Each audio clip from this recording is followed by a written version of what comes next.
Hello guys, അപ്പോൾ ചുവന്ന stone കൊണ്ട് നിർമ്മിച്ച ഒരു നിർമ്മിത മൂന്നിലാട്ടോ അത് നിൽക്കുന്നത്. ഇത് ഡൽഹിയിലെ കുത്ത മീനാറാണ്.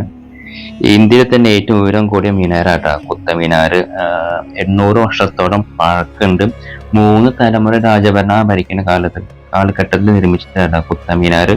കുത്ത മീനാറിന്റെ ചില ഭാഗങ്ങളിലൊക്കെ ചെറുതായിട്ട് ഡാമേജ് ഒക്കെ വന്ന് തുടങ്ങിയിട്ടുണ്ട്. പക്ഷെ കുത്ത മീനാറിന്റെ ചില ഭാഗങ്ങൾ ചില ലിഖിതങ്ങളിലൊക്കെ കൊത്തി വെച്ചിട്ട് അറിയാൻ സാധിക്കും. അത് ഖുറാനിലെ ലിഖിതങ്ങളാണ് അറിയപ്പെടുന്നത് കേട്ടോ.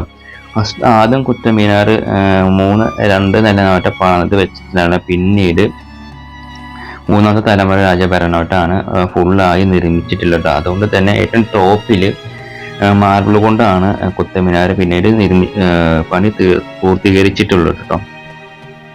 1974 വരെ കുത്തബ് മിനാറിന് ഉള്ളിൽ സന്ദർശനം ഉണ്ടായിരുന്നു. പിന്നീട് അത് നിർത്തലാക്കാട്ടോ ചെയ്തിട്ടുള്ളത്.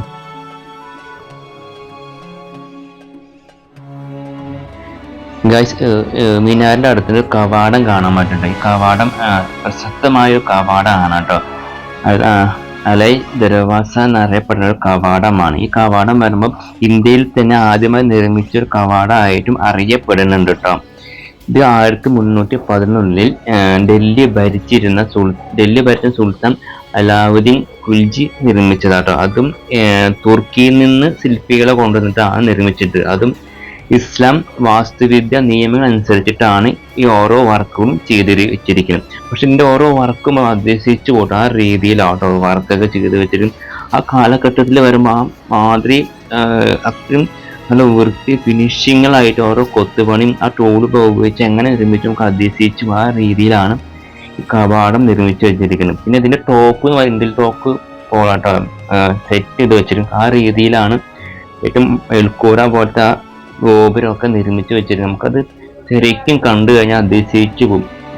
ഇതിന് ഇന്ത്യയിലാണെങ്കിൽ തീർച്ചയായിട്ടും കാണേണ്ട ഒരു നിർമ്മിതി ആവട്ടോ. പിന്നെ മിനാറിന്റെ അടുത്ത് തന്നെ തകർന്നു പോയ ചില ആരാധനാലയത്തിന്റെ ചില അവശിഷ്ടങ്ങളൊക്കെ കാണാൻ സാധിക്കും കേട്ടോ. ശക്തമായ ഇടിമിന്നലിന് ശേഷം ചില ഭാഗങ്ങളൊക്കെ തകർന്നു പോയിട്ടെന്ന് അറിയപ്പെടുന്നുണ്ട്. ഇതിന്റെ ഉള്ളിൽ തന്നെ മദ്രസ ഒക്കെ ഉണ്ടായിട്ടോ ആ കാലഘട്ടത്തിൽ. അതിൻ്റെ അവശിഷ്ടങ്ങളൊക്കെ കാണാൻ സാധിക്കും. ഇതൊക്കെ ഓരോ വർക്കുകളൊക്കെ കാണുമ്പോൾ നമുക്ക് അതിശയിച്ചു കൂട്ടാ രീതിയിലാട്ടോ. പിന്നെ ഈ ക്ഷേത്ര അവശിഷ്ടങ്ങളാട്ടോ ഇങ്ങനെ കണ്ടുകൊണ്ടിരിക്കണം. ഇതൊക്കെ മുന്നേ ആരാധനകളൊക്കെ ഉണ്ടായിരുന്നു. അപ്പൊ അതിൻ്റെ ഒക്കെ ഓരോ ഭാഗങ്ങളാണ് ഈ കാണുന്നത്. പക്ഷെ ഇതിന്റെ ഓരോ തൂണിലും കൊത്തുപണിയൊക്കെ ചെയ്ത് വെച്ചിട്ടുണ്ട്. പക്ഷെ ഓരോ തൂണിലും പല രീതിയിലാട്ടോ കൊത്തുപണി ചെയ്ത് വെച്ചാൽ എല്ലാം ഒരേപോലെ അല്ല.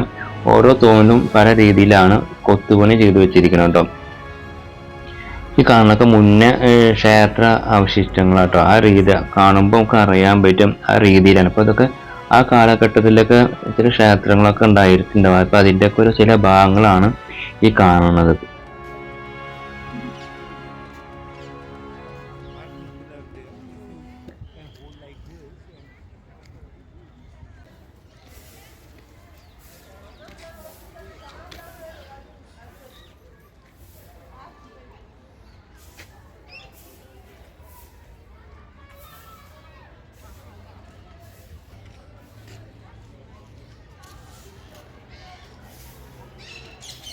കുറേയൊക്കെ പകുതി പൊളിഞ്ഞു പോയിട്ടുണ്ടല്ലേ.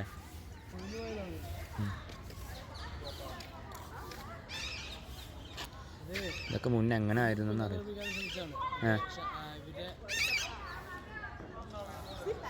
നിങ്ങൾ എങ്ങനെ വന്നിരിക്കുന്ന അറിയണ്ട.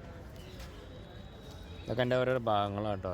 ഇപ്പം പൊളിഞ്ഞു വീണതിൻ്റെ കല്ലിൻ്റെ ഒരു കൊത്തുപണിങ്ങനെ എത്ര വലുപ്പമുണ്ട് കണ്ടില്ല.